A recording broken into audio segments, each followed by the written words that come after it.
शायरी कोई फिलॉसफी की ऐसी चीज होगी जिस पर ओशो ने बात ना की हो।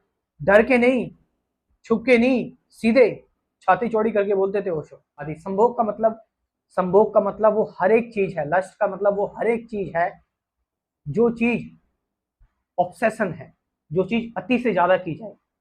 ओशो एक संत या सेक्स गुरु, सेंट और सेक्स गुरु, एक संत या शैतान, लोगों में ओशो की इमेज बड़ी नेगेटिव है। मैं जब ओशो के बारे में बात करता हूं, मेरे से जो बड़े हैं, मेरे फादर की एज के जो लोग हैं या मेरे फ्रेंड्स के जो फादर हैं उनसे, तो वो ओशो को लेकर काफी नेगेटिव रिव्यू देते हैं कि ओशो जो थे वो एक सेक्स गुरु थे। ओशो को एक एक्चुअल में एक आध्यात्मिक गुरु लोग मानते हैं, लेकिन एक बिगड़ा हुआ सा आध्यात्मिक गुरु। और ये चीज एक डिस्कस करने लायक है कि क्या ओशो सच में ऐसे थे। ओशो बदनाम है। ओशो के बारे में काफी सारी नेगेटिव बातें हैं, और खासकर जो सबसे ज्यादा मैं बोल रहा हूं वो यही है, क्योंकि एक तो ओशो ने संभोग से समाधि तक इस किताब में बात की हुई है, और ऊपर से ओशो इस चीज के बारे में बड़ा खुलकर बोलते हैं। सेक्स के बारे में बड़े ही बेबाक तरीके से, बिना डर के ओशो ने बोला है। तो इसलिए लोगों ने ओशो को यही नाम दे दिया। ओशो एक सेक्स गुरु है, एक बिगड़ा हुआ आध्यात्मिक गुरु है। क्योंकि आध्यात्मिक गुरु की, एक स्पिरिचुअल पर्सन की जो इमेज होती है वो बहुत साफ सुथरी और बहुत ही ज्यादा मोरल, हाँ जी हाँ जी, बहुत ही, आप समझ रहे हैं। लेकिन ओशो रियल था। ओशो रियल था। वो ओशो जो थे ना, उन्होंने हर चीज के बारे में बात की, हर चीज के बारे में। ओशो ने गीता, अष्टावक्र गीता, अष्टावक्र गीता को लोग ज्यादा जानते नहीं थे, ओशो ने बहुत इंट्रोड्यूस करवाया, अष्टावक्र गीता पे बहुत ज्यादा जोर दिया। विज्ञान भैरव तंत्र, ओशो ने मोहम्मद, जीसस, नानक, बुद्ध के ऊपर, कृष्णमूर्ति के ऊपर, कृष्णमूर्ति को इंट्रोड्यूस करवाया इंडिया में। ओशो ने चारवाक दर्शन के ऊपर बोला हुआ है। ओशो ने वेदास, उपनिषद, शायरी कोई फिलॉसफी की ऐसी चीज होगी जिस पर ओशो ने बात ना की हो। ओशो ने फॉरेन जो विदेशी फिलोसफर्स थे उनके बारे में बात की, चाहे वो डायगनीज हो, सोक्रेटिस हो या गुरजीएफ हो। वेस्टर्न, ईस्टर्न, हर तरह की फिलोसफी पर डिस्कशन की।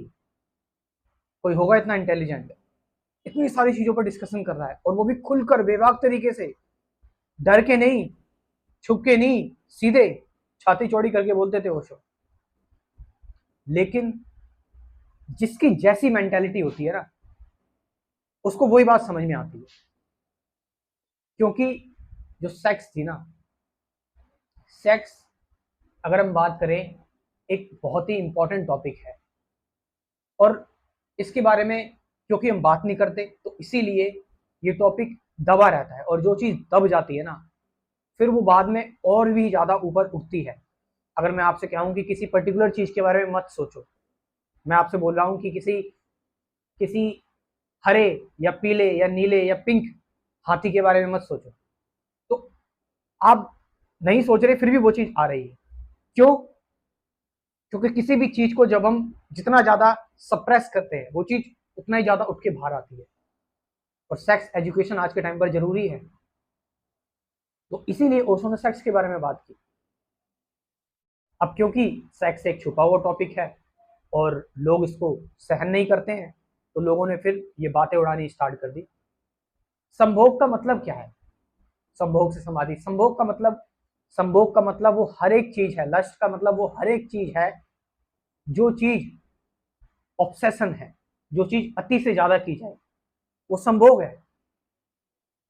तो संभोग से समाधि का मतलब है कि जो ऑब्सेशन है अपनी, उसको रोको मत, उसको दबाओ मत, उसको एक्सप्लोर करो, उसको समझो, उससे थोड़ा सा एक्सपोज हो, उसमें डीप जाओ, उससे भागो मत, उसका सामना करो। सप्रेशन नहीं, उसको देखो, उसको फेस करो, तब उससे एक अंडरस्टैंडिंग आती है।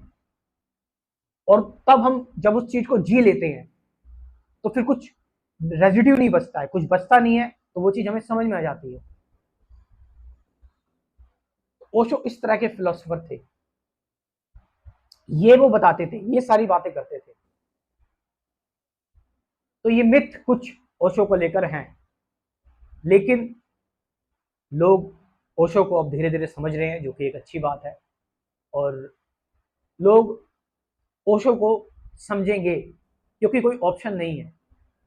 हम आज के टाइम पर देख रहे हैं कि बहुत सारे स्पिरिचुअल लीडर्स आ रहे हैं, सब अपनी अपनी जगह पे ठीक है, लेकिन जो जो फियरलेसनेस, जो करेज ओशो की आंखों में था ना, जो शांति उनके दिल में थी ना, और बिल्कुल एकदम डायरेक्ट बेबाक तरीके से बोलते थे, बिना किसी की परवाह किए बिना। ओशो के अंदर जो साहस था ना, वो आज किसी में नजर नहीं आता। तो दोस्तों, कई सारी चीजें ऐसी होती हैं जो जिन चीजों को हम बेहतर इंसाइट डेवलप नहीं कर पाते। तो इस चीज को लेकर मैं एक कंप्लीट स्पिरिचुअलिटी का कोर्स बना रहा हूँ, कंप्लीट स्पिरिचुअलिटी, जिसमें मेडिटेशन, ट्रुथ, एंगर, फियर, अपने आप को समझने की बेटर अंडरस्टैंडिंग, सारी चीज़ों के बारे में बात की जाएगी डिटेल में। तो अगर आप इस कोर्स के बारे में इंफॉर्मेशन लेना चाहते हैं तो स्क्रीन पर जो नंबर दे रखा है उससे व्हाट्सअप कर सकते हैं। Thank you very much.